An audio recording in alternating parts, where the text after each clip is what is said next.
Thanks, sir. The chair yields to Ms. Hageman for 5 minutes. Thank you. The First Amendment to the United States Constitution rests on the principle that no person or institution, including the government, has a monopoly on the truth, and that viewpoint-based suppression of speech by the government is dangerous and may even spell the death of a constitutional republic.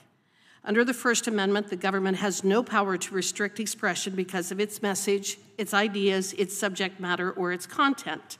As the Supreme Court has explained, if there is any fixed star in our constitutional constellation, it is that no official, high or petty, can prescribe what shall be orthodox in politics, nationalism, religion, or other matters of opinion. Labeling speech misinformation does not strip it of its First Amendment protection. That is so even if the speech is untrue, as some false statements are inevitable if there is to be an open and vigorous expression of views in public and private conversation. In refusing to carve out a First Amendment exception for false speech, the framers of our Constitution recognize the significant danger in making the government the ultimate arbiters of truth. And it is axiomatic, in the words of the Supreme Court, that the government may not induce, encourage, or promote private persons to accomplish what it constitutionally is forbidden to accomplish. Secretary Mayorkas, it was reported in May that the DHS, through the Targeted Violence and Terrorism Prevention Grant Program, is funding groups targeting conservatives and equating them to domestic terrorists. Originally intended to combat foreign terrorist organizations' operations in the U.S., it has become yet another government tool weaponized against citizens to violate First Amendment protection protected affiliations and speech. One grant to the University of Dayton for a program titled Prevents O hosted a seminar titled Extremism, Rhetoric, and Democratic Precarity. One of the speakers, a known Antifa member, as part of his presentation shared a pyramid of far-right radicalization, which likened the Republican Party to the Heritage Foundation, the American Conservative Union, Fox News, Breitbart News, the National Rifle Association, Prager University, Tea Party Patriots, the MAGA movement, and the pro-police Blue Lives Matter movement, and the Christian Broadcasting Network as the first steps on path leading to Nazism and militant neo-Nazism, among other appalling ideologies and groups. This presenter reportedly also taught tactics on how to pressure the removal of conservatives from platforms, and he's even quoted as saying, "A lot of things we are doing are illegal, and a lot of it involves breaking the law." Secretary Mayorkas, does the affiliation with conservative or Christian beliefs make someone a Nazi or a domestic terrorist? Of course not. Okay.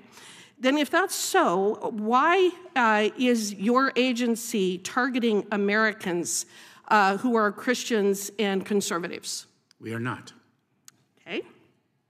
Secretary Mayorkas, when did you become aware that the University of Dayton was implementing your grant funding program to target conservatives and Christians? It is my understanding that it is not. When did you become, so you're not aware of that? No, it is my understanding that it is not. You're unaware of the information that has been produced, and have you ever seen the pyramid that it's up on the screen right now? I learned about the individual speaker's comments, with which I profoundly disagree.